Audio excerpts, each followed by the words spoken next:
Bonjour, c'est l'heure du face-à-face entre David Revaud-Dallon du Monde et Roland Quérol, politologue et directeur du CETAN. Bonjour à tous les deux. Bonjour Roselyne. Bonjour. Alors, dans votre journal Le Monde, c'est à paraître cet après-midi, Martine Aubry, l'ancienne dame des 35 heures, enfin la dame des 35 heures, qui a toujours gardé ce sobriquet, sort de ses gonds et tire au bazooka contre le gouvernement, contre la nationalité. Elle fait les comptes, elle solde les comptes, là, la déchéance de nationalité, le projet El Khomri sur le code du travail, et elle se lâche.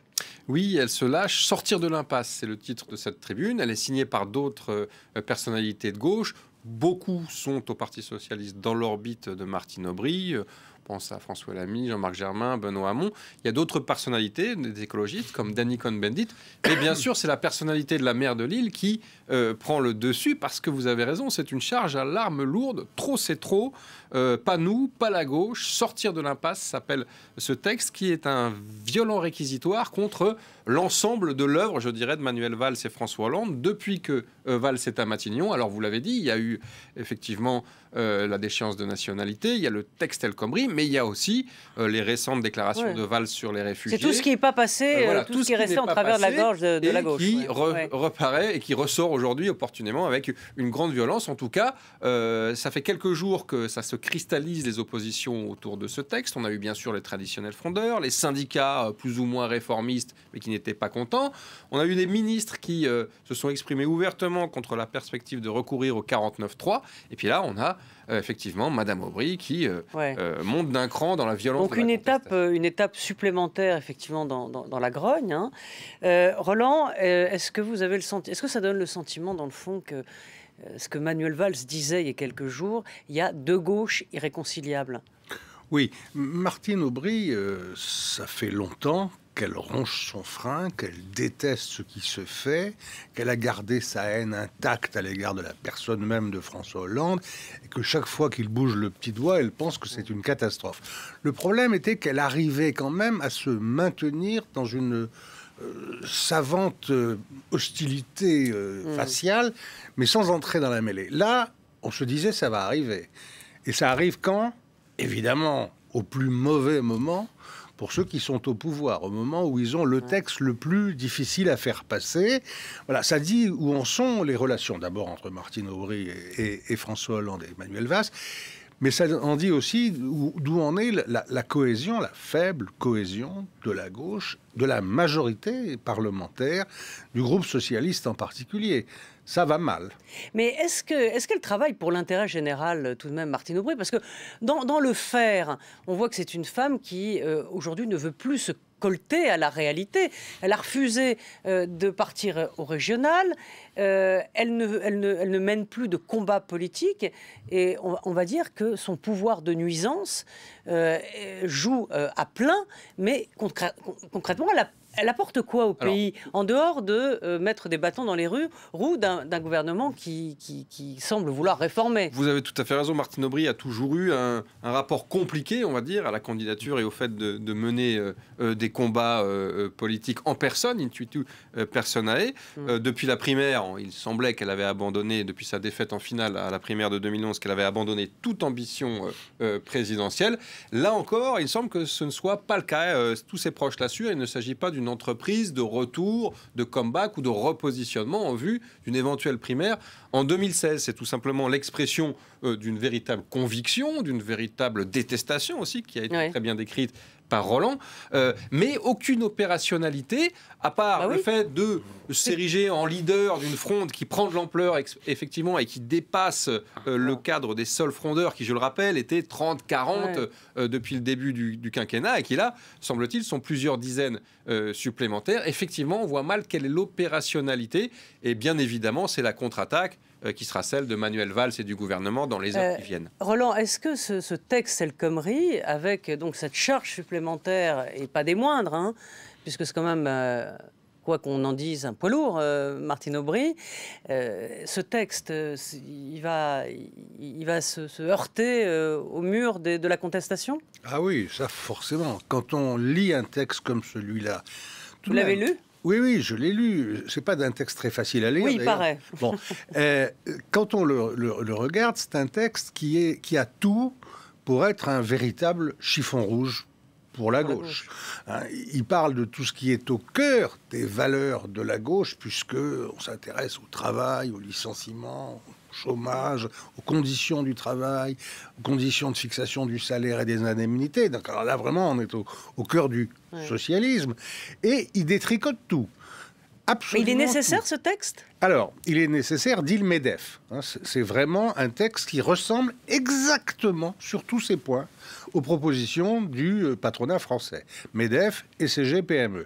Pourquoi ? Parce que ça a déjà été fait dans des formes comparables, en tout cas en Italie et en Allemagne, et qu'on a le sentiment dans ces pays que ça a donné un peu d'air, d'oxygène à l'emploi, et que ça a permis aux patrons d'embaucher plus. Mais enfin, le gouvernement, en adoptant ce projet de texte, savait parfaitement que la gauche syndicale dans son ensemble, que la gauche politique dans sa majorité et que les propres membres de leur propre parti majoritaire laisseraient pas passer ça comme ça, que même le grand quotidien du soir, comme on dit, en ferait un édito sur le thème, un texte pas assez équilibré.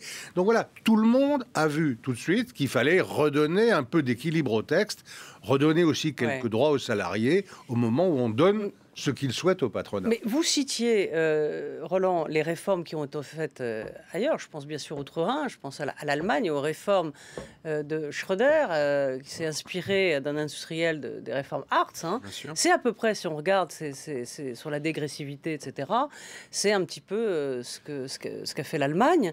Est-ce qu'on ne va pas dire, dans le fond, ce pays est totalement irréformable, parce qu'à chaque fois, ça couine de tous les côtés, et du coup, on ne bouge même pas une gomme. Nous avons souvent ce débat sur ce point, quel que soient les textes ou les réformes envisagées sur ce plateau. C'est vrai que du point de vue du gouvernement, et c'est d'ailleurs déjà l'argumentaire et la ligne de défense, et ça va sans doute se développer dans les heures et les jours qui viennent, c'est qu'effectivement, on est dans une posture assez schröderienne de la part de Manuel Valls. Le modèle, c'est effectivement la réforme Hartz, c'est celui d'une flexi-sécurité, et l'argument qui est empoigné par la gauche, c'est que si jamais la gauche, enfin par le gouvernement, pardon, si la gauche n'accepte parce qu'on pas, sait plus maintenant. on ne sait plus, on est un peu perdu.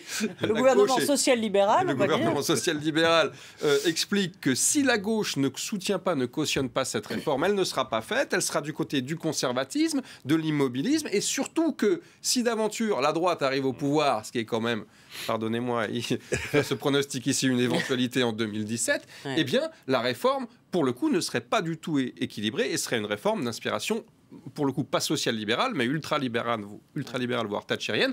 Regardez un petit peu les programmes des différents candidats à la primaire à droite, c'est quand même assez musclé dans un sens libéral. Donc c'est un argument qui s'entend. Par contre, effectivement, l'équilibre entre la flexibilité et la sécurité, puisqu'il s'agit bien de flexi-sécurité, du point de vue des observateurs de la gauche et des spécialistes, est quand même pas tout à fait équilibré dans ce texte. Mais est-ce qu'on peut rendre à César ce qui est à César et dire que François Hollande, dans le fond, il n'arrive pas à inverser cette courbe du chômage, mais il essaye quand même malgré tout de réformer. Il y a quelque temps, il avait dit dans une émission de télé « Je travaille pour mes successeurs ».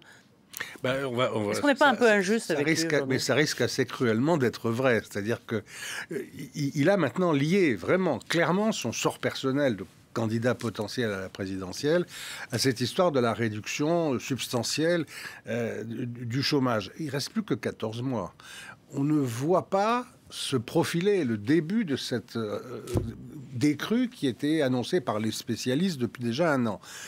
Ça devient difficile. On rentre dans le money time. Et on peut même se demander si, imaginez que les mesures qui sont dans cette loi El Khomri passent, ou qu'elles passent pour l'essentiel.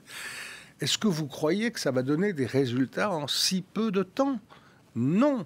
Donc, ça risque d'être en effet plutôt un service que rendra François Hollande à ses successeurs. Et d'ailleurs, il le sait, il le confie en privé, il dit « Je ne fais pas cette loi pour qu'elle produise des effets, puisque ce ne sera pas le cas. » Vous avez raison.